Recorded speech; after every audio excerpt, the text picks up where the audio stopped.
Halo Bapak dan Ibu, selamat datang kembali di channel ini. Tempat kita belajar bersama tentang kesehatan dan kesejahteraan di usia lanjut.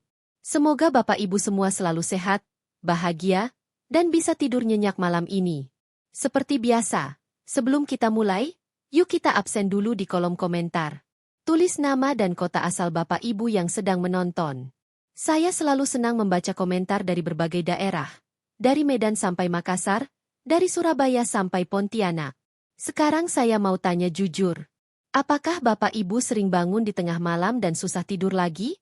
Atau justru baru bisa tertidur saat azan subuh berkumandang? Kalau iya, tenang, Bapak Ibu tidak sendiri.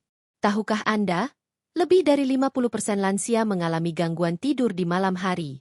Sayangnya, banyak yang menganggap itu hal wajar karena faktor usia. Padahal, tidak selalu begitu. Hari ini, kita akan membahas 5 penyebab umum lansia susah tidur dan, yang lebih penting, solusi alaminya. Solusi yang bisa Bapak Ibu lakukan sendiri di rumah, tanpa obat kimia, tanpa ribet, dan dijelaskan dengan bahasa yang sederhana. Jadi, pastikan tonton sampai akhir ya. Karena setiap penyebab punya solusi yang bisa sangat membantu meningkatkan kualitas tidur Bapak dan Ibu tercinta. Sebelum kita masuk ke 5 penyebabnya, kita perlu pahami dulu, kenapa tidur itu sangat penting, apalagi di usia lanjut. Tidur bukan hanya soal istirahat. Saat kita tidur, tubuh memperbaiki sel-sel yang rusak, otak menyimpan dan merapikan memori, dan hormon-hormon penting diproduksi secara seimbang. Tidur juga menenangkan pikiran, menurunkan hormon stres, dan memperkuat sistem kekebalan tubuh. Kalau kita kurang tidur, efeknya bisa langsung terasa. Bangun pagi terasa lemas, mudah tersinggung, sering lupa, sulit fokus, bahkan jalan jadi kurang stabil. Dalam jangka panjang, kurang tidur bisa meningkatkan risiko tekanan darah tinggi, diabetes, hingga penyakit jantung. Menurut studi dari National Institute on Aging, lansia yang tidur kurang dari 6 jam per malam mengalami penurunan fungsi otak lebih cepat dibandingkan mereka yang tidur cukup. Artinya, tidur bukan cuma soal kenyamanan, tapi juga menjaga otak tetap tajam di usia tua. Penyebab pertama kenapa banyak lansia susah tidur adalah penurunan hormon melatonin. Melatonin adalah hormon alami yang mengatur siklus tidur dan bangun. Biasanya, saat hari mulai gelap, tubuh mulai memproduksi melatonin sebagai sinyal bahwa waktunya istirahat. Tapi setelah usia 60 tahun, produksi melatonin mulai menurun. Akibatnya, meski badan sudah lelah, mata masih terasa segar. Sering baru bisa tidur jam 1 atau 2 dini hari. Kebiasaan sehari-hari juga bisa memperparah, seperti jarang terkena sinar matahari pagi, terlalu lama di dalam ruangan, sering menatap layar HP atau TV sampai malam. Ciri-ciri turunnya melatonin, antara lain: sulit tidur meski badan lelah, tidur terasa dangkal, mudah terbangun. Setelah terbangun, sulit untuk tidur kembali. Solusi alami untuk bantu meningkatkan melatonin. 1. Berjemur di pagi hari. Cukup duduk di teras atau jalan ringan sekitar jam 7-8 pagi selama 15-20 menit. Sinar matahari membantu mengatur ulang jam biologis dan meningkatkan produksi melatonin di malam hari. 2. Hindari cahaya biru di malam hari. Cahaya dari layar HP, TV, dan laptop bisa menghambat melatonin. Sebaiknya, 1 jam sebelum tidur, matikan semua layar dan ganti dengan membaca buku, berzikir, atau mendengarkan audio santai. 3. Konsumsi makanan pendukung melatonin. Makanan yang mengandung triptofan dan magnesium seperti pisang, almond, susu hangat, atau sepotong kecil dark chocolate bisa membantu produksi melatonin. Konsumsi secukupnya sekitar 1 jam sebelum tidur. Ada seorang ibu penonton dari Tulungagung, usia 72 tahun, yang mengalami susah tidur sejak pensiun. Setelah rutin berjemur, menghindari HP di malam hari, dan ngemil pisang kecil sebelum tidur, beliau bisa tidur lebih awal dan bangun lebih segar. Tanpa obat tidur. Kadang tubuh kita hanya perlu bantuan alami agar bisa kembali tidur dengan nyaman. Apa itu melatonin? Melatonin adalah hormon alami dalam tubuh yang mengatur siklus tidur dan bangun kita, atau yang biasa disebut sebagai ritme sirkadian. Hormon ini mulai diproduksi secara alami oleh kelenjar pineal di otak saat hari mulai gelap. Fungsinya? Memberi sinyal ke tubuh bahwa waktunya istirahat. Ibaratnya, melatonin itu seperti lampu merah untuk tubuh, Berhenti dulu, saatnya tidur. Namun, seiring bertambahnya usia, produksi melatonin menurun secara alami. Pada usia 60 tahun ke atas, jumlahnya bisa jauh lebih sedikit dibandingkan saat kita masih muda. Akibatnya, meskipun badan terasa capek, otak belum dapat sinyal yang cukup kuat untuk tidur, sehingga kita malah terjaga sampai larut malam. Penurunan melatonin ini bukan penyakit, tapi bagian dari proses penuaan. Tapi sayangnya, banyak kebiasaan modern yang memperparah masalah ini tanpa kita sadari. Contohnya, terlalu lama di dalam rumah tanpa terkena sinar matahari pagi, menatap layar HP, TV, atau tablet sampai larut malam, pencahayaan lampu rumah yang terlalu terang di malam hari. Semua itu bisa mengacaukan jam biologis tubuh dan memperlambat produksi melatonin. Apa tanda-tanda tubuh kekurangan melatonin? Sulit memulai tidur, meski tubuh sudah lelah. Tidur dangkal dan mudah terbangun, bahkan oleh suara kecil. Sulit tidur kembali setelah terbangun di tengah malam. Tapi tenang, Bapak Ibu, ada cara alami untuk membantu tubuh memproduksi melatonin kembali, tanpa obat tidur. Solusi alami untuk meningkatkan melatonin. 1. Terkena sinar matahari pagi. Cobalah berjemur di pagi hari, sekitar jam 7-8 pagi, selama 15-20 menit. Bisa sambil jalan santai atau duduk di halaman rumah. Sinar matahari membantu tubuh mengatur ulang jam biologisnya, sehingga produksi melatonin di malam hari akan meningkat secara alami. 2. Kurangi paparan layar sebelum tidur. Cahaya biru dari layar HP, TV, dan laptop bisa menghambat produksi melatonin. Usahakan tidak menatap layar 1 jam sebelum tidur. Gantilah dengan aktivitas yang menenangkan seperti membaca buku, berzikir, atau mendengarkan musik relaksasi. 3. Makan camilan ringan yang bantu produksi melatonin. Beberapa makanan seperti pisang, almond, oatmeal, dan susu hangat mengandung triptofan, zat yang membantu pembentukan melatonin.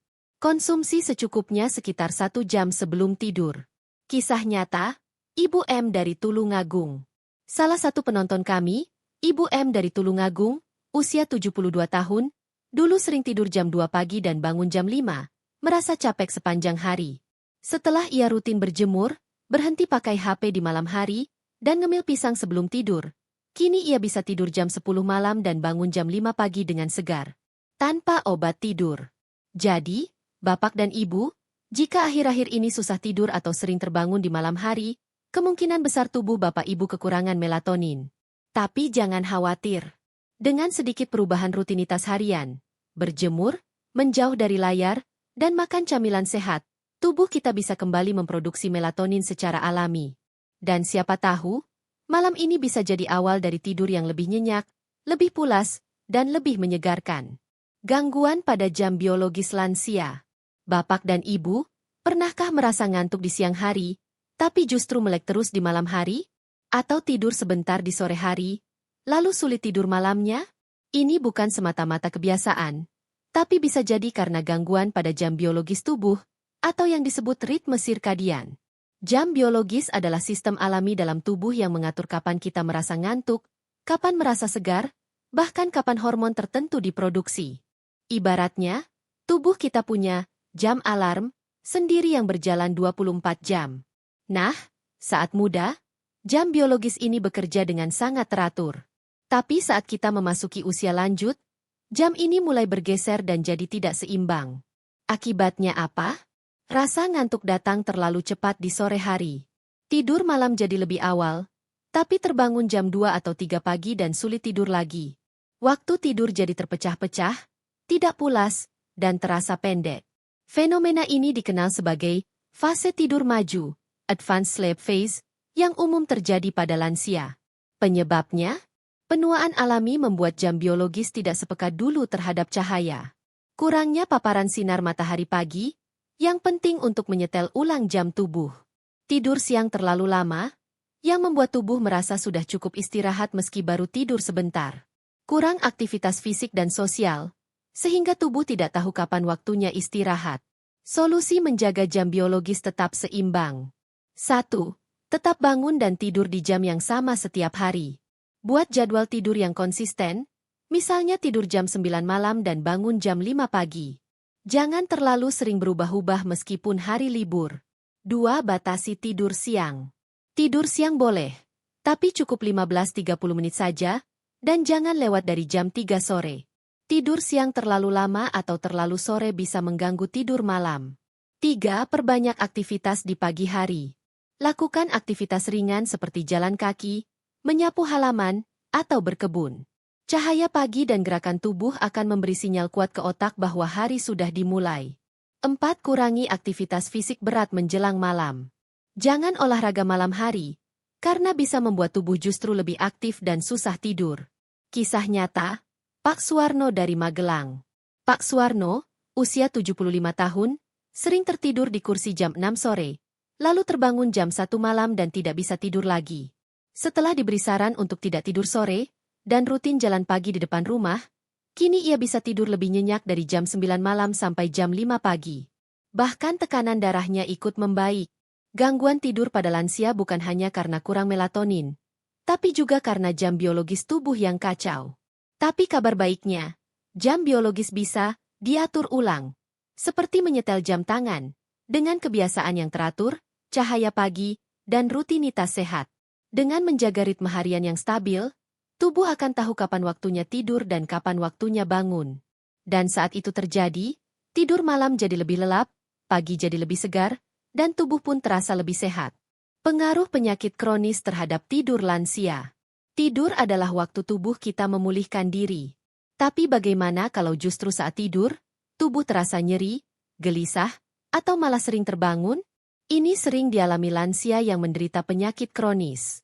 Artinya, penyakit jangka panjang yang tidak sembuh total tapi bisa dikendalikan, seperti diabetes, hipertensi, asma, nyeri sendi, hingga stroke. Kondisi-kondisi ini ternyata berdampak besar pada kualitas tidur. 1. Nyeri sendi dan radang, artritis.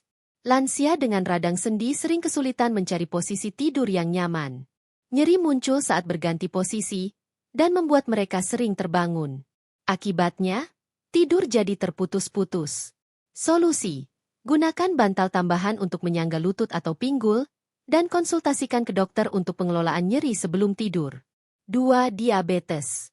Gula darah yang tidak stabil bisa menyebabkan sering buang air kecil di malam hari, nokturia. Kesemutan atau nyeri di kaki karena gangguan saraf. Haus berlebih atau keringat malam. Semua ini membuat tidur terganggu dan tidak nyenyak. Solusi: kontrol gula darah secara teratur, batasi cairan sebelum tidur, dan konsultasikan jika ada keluhan neuropati. 3. Hipertensi dan obat-obatan. Beberapa obat tekanan darah tinggi bisa menyebabkan sering kencing di malam hari. Selain itu, kecemasan karena penyakit bisa membuat lansia overthinking sebelum tidur. Solusi: atur jadwal minum obat, dan diskusikan dengan dokter apakah ada alternatif yang tidak mengganggu tidur. 4. Penyakit paru-paru, asma, POK. Lansia dengan masalah pernapasan sering mengalami napas pendek saat berbaring, terutama malam hari. Mereka harus tidur dalam posisi duduk atau setengah duduk, yang tentu mengganggu kualitas tidur. Solusi: gunakan sandaran bantal tambahan dan pastikan penggunaan inhaler atau terapi pernapasan sebelum tidur. 5. Stroke dan gangguan saraf. Lansia pasca stroke sering mengalami gangguan tidur, mimpi buruk, atau bahkan sleep apnea. Gangguan gerak tubuh saat tidur juga bisa terjadi. Solusi: terapkan jadwal tidur tetap, terapi fisik ringan di pagi hari, dan awasi gejala sleep apnea seperti ngorok keras dan napas terhenti. Efek lingkaran setan. Penyakit mengganggu tidur. Tidur yang buruk memperparah kondisi penyakit. Akibatnya, lansia jadi cepat lelah, mudah marah, dan menurunnya daya tahan tubuh. Tidur yang baik adalah bagian dari pengobatan. Maka, jangan abaikan keluhan tidur saat merawat penyakit kronis. Contoh nyata, Bu Rini, 68 tahun, penderita diabetes. Bu Rini sering terbangun malam karena harus ke kamar mandi 3-4 kali. Setelah berkonsultasi, dokter menyarankan mengurangi cairan setelah jam 7 malam dan menjaga kadar gula. Hasilnya, ia kini hanya terbangun sekali dan merasa lebih segar di pagi hari. Penyakit kronis bukan hanya menyerang tubuh di siang hari, tapi juga mengintai kenyamanan tidur malam. Namun dengan perawatan yang tepat, kebiasaan sehat, dan konsultasi rutin, tidur bisa menjadi bagian dari proses penyembuhan, bukan justru menambah beban. Strategi meningkatkan kualitas tidur lansia secara alami. Tidur yang nyenyak bukan hanya impian anak muda. Lansia pun berhak tidur pulas dan bangun segar. Namun, seringkali usia lanjut datang bersama berbagai gangguan tidur. Kabar baiknya, banyak cara alami dan aman untuk membantu lansia tidur lebih baik, tanpa langsung bergantung pada obat tidur. Mari kita bahas strategi-strategi yang bisa mulai dilakukan hari ini juga. 1. Rutinitas tidur yang konsisten. Tubuh manusia punya jam biologis, atau ritme sirkadian. Jika kita tidur dan bangun di waktu yang sama setiap hari, otak akan belajar kapan waktunya tidur. Tidur pukul 9 malam dan bangun pukul 5 pagi setiap hari akan jauh lebih efektif daripada tidur larut dan bangun siang bergantian. 2. Ciptakan lingkungan tidur yang nyaman. Hal-hal kecil sangat berpengaruh. Kasur empuk tapi menyangga tubuh. Lampu kamar yang redup atau padam total. Suhu ruangan sejuk, sekitar 24-26 C. Minim suara dan gangguan cahaya. Seringkali, mengganti spray bersih, memasang tirai gelap, atau mematikan gawai bisa sangat membantu. 3. Paparan sinar matahari di pagi hari. Paparan cahaya alami di pagi hari membantu tubuh memproduksi hormon melatonin secara alami saat malam tiba. Ajak lansia keluar rumah atau duduk di teras selama 15-30 menit pagi hari, idealnya sebelum jam 9. 4. Aktivitas fisik ringan di siang hari. Olahraga ringan seperti jalan kaki, senam, atau berkebun terbukti meningkatkan kualitas tidur. Namun, hindari olahraga berat menjelang malam karena justru bisa membuat tubuh sulit rileks. Waktu terbaik, antara pukul 7-11 pagi. 5. Batasi tidur siang berlebihan. Tidur siang boleh, asal tidak berlebihan. Batasi durasi maksimal 30 menit dan hindari tidur siang setelah jam 3 sore agar malam harinya tetap mengantuk. 6. Hindari kafein dan makanan berat di malam hari. Kopi, teh, coklat, dan makanan pedas atau berminyak bisa mengganggu tidur. Idealnya, makan malam 2-3 jam sebelum tidur. Minum susu hangat bisa jadi pilihan alami yang menenangkan. 7. Relaksasi sebelum tidur. Teknik sederhana seperti tarik napas dalam dan perlahan. Dengarkan musik lembut. Membaca buku ringan. Berdoa atau meditasi singkat. Semua ini bantu tubuh dan pikiran masuk ke mode istirahat. 8. Aromaterapi dan herbal ringan. Minyak esensial seperti lavender atau chamomile bisa membantu rasa tenang. Bisa dipakai dalam diffuser atau dicampur air hangat untuk pijatan ringan. Teh herbal, seperti chamomile, juga dapat diminum malam hari. Studi kasus, Pak Darto, 70 tahun. Pak Darto sering tidur lewat tengah malam dan bangun lelah. Setelah mulai tidur lebih awal, jalan pagi, dan tidak minum teh malam hari, tidurnya membaik dalam 2 minggu. Ia mengaku kini lebih bertenaga dan jarang mengantuk di siang hari. Perubahan kecil dapat membawa hasil besar. Lansia tak harus bergantung pada obat tidur. Dengan pola hidup yang sehat, kualitas tidur bisa ditingkatkan secara alami, aman, dan berkelanjutan. Ingat, tidur bukan sekadar istirahat, tapi proses penting untuk memperpanjang usia sehat. Peran keluarga dan lingkungan dalam mendukung tidur lansia. Tidur lansia bukan hanya soal tubuh mereka, tetapi juga tentang siapa yang ada di sekitar mereka. Keluarga dan lingkungan sosial memegang peran besar dalam membentuk rutinitas dan kenyamanan lansia saat tidur. Dukungan emosional dan fisik yang tepat bisa menjadi kunci keberhasilan perbaikan kualitas tidur mereka. Mari kita telusuri bagaimana peran keluarga dan lingkungan bisa menjadi faktor pendukung yang kuat. 1. Dukungan emosional dari keluarga. Rasa aman, dicintai, dan diperhatikan membuat lansia lebih tenang, yang berpengaruh langsung pada kualitas tidur. Lansia yang merasa kesepian atau diabaikan cenderung lebih sulit tidur. Beberapa cara sederhana yang bisa dilakukan anggota keluarga. Menyapa dan berbincang ringan setiap hari. Menemani makan malam atau rutinitas malam. Memberi pelukan atau sentuhan hangat sebagai bentuk kasih sayang. Rasa tentram di hati memudahkan pikiran rileks di malam hari. 2. Komunikasi terbuka dan teratur. Keluarga perlu membuka ruang bagi lansia untuk menceritakan keluhan atau kecemasan. Kadang, gangguan tidur bukan karena fisik, tapi karena pikiran yang dipendam. Ajak bicara dengan hangat dan sabar, tanpa menghakimi. Dengarkan lebih banyak daripada menasihati. 3. Membantu menjaga rutinitas harian. Anak dan cucu bisa mendampingi lansia dalam rutinitas tidur sehat, mengingatkan jam tidur, menemani jalan pagi, mengatur jam makan malam tepat waktu, menghindari kegiatan yang bisa membuat lansia stres menjelang tidur. Dengan pendampingan ini, lansia akan merasa lebih dihargai dan termotivasi menjaga pola hidupnya. 4. Menyediakan lingkungan fisik yang ramah lansia. Faktor fisik dalam rumah sangat berpengaruh. Kamar tidur tenang dan cukup ventilasi. Penerangan yang bisa diredupkan malam hari. Tempat tidur yang nyaman dan tidak terlalu tinggi. Akses mudah ke kamar mandi tanpa harus menyalakan lampu terang. Hindari suara bising dari TV atau dapur saat lansia mulai tidur. 5. Mengurangi beban pikiran lansia. Banyak lansia merasa bersalah menjadi beban bagi keluarga. Ini menimbulkan kecemasan yang membuat tidur tidak nyenyak. Tunjukkan bahwa kehadiran mereka adalah kebahagiaan, bukan beban. Libatkan mereka dalam aktivitas ringan, seperti membantu mengupas sayur atau menemani cucu bermain. 6. Dukungan sosial di luar keluarga. Selain keluarga inti, tetangga, teman sebaya, dan komunitas juga penting. Ajak lansia bergabung dalam kelompok senam, pengajian, atau arisan lansia. Interaksi sosial membuat mereka lebih aktif di siang hari dan lebih siap tidur di malam hari. Merasa masih berguna dan terhubung membuat mental mereka lebih sehat. Studi kasus, Ibu Sri, 73 tahun. Dulu, Ibu Sri sering terjaga sampai jam 2 pagi. Anaknya lalu mulai menemaninya berbincang malam hari, mengganti lampu kamar dengan lampu tidur redup, dan menyetel musik lembut. Dalam 10 hari, tidurnya mulai teratur kembali, dan beliau lebih ceria di pagi hari. Tidur yang berkualitas tidak bisa dipisahkan dari rasa aman, nyaman, dan dicintai. Keluarga dan lingkungan sosial memiliki peran vital dalam menciptakan kondisi yang mendukung lansia untuk bisa tidur nyenyak.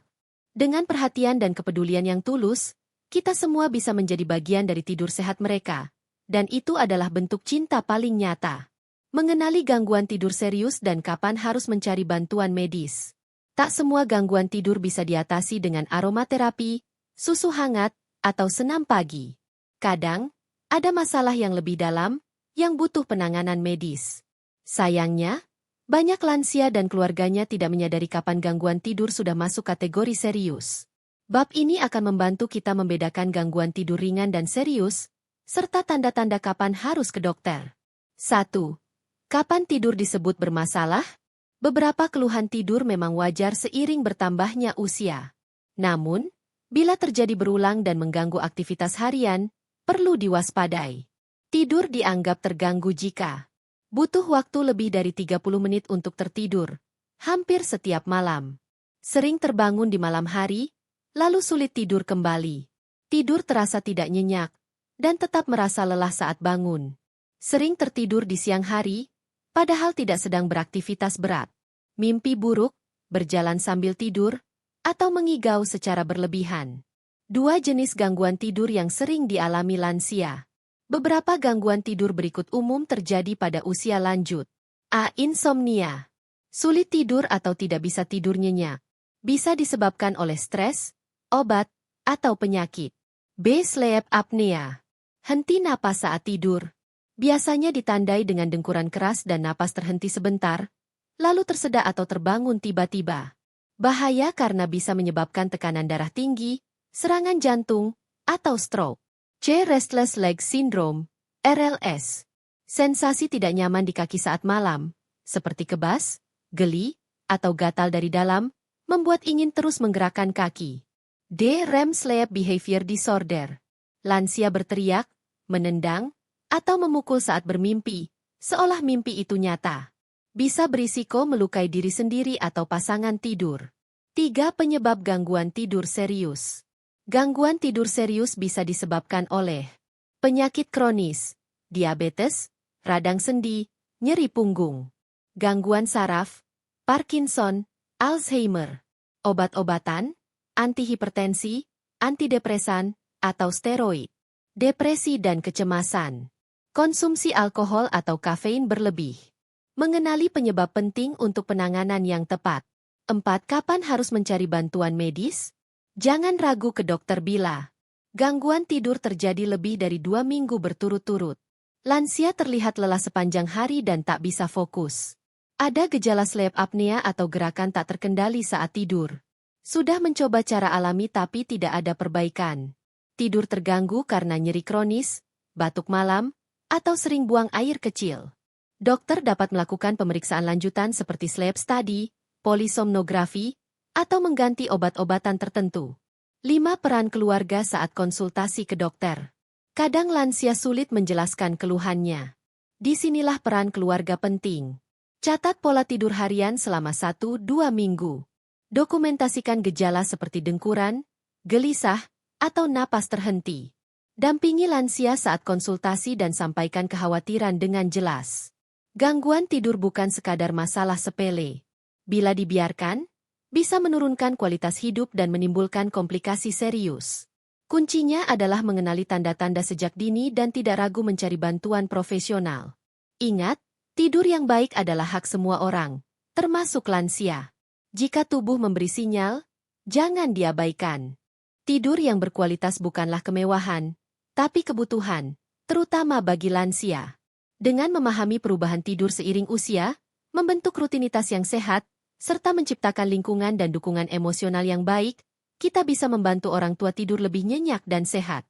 Jangan abaikan tanda-tanda gangguan tidur serius, karena pencegahan dan penanganan dini jauh lebih baik.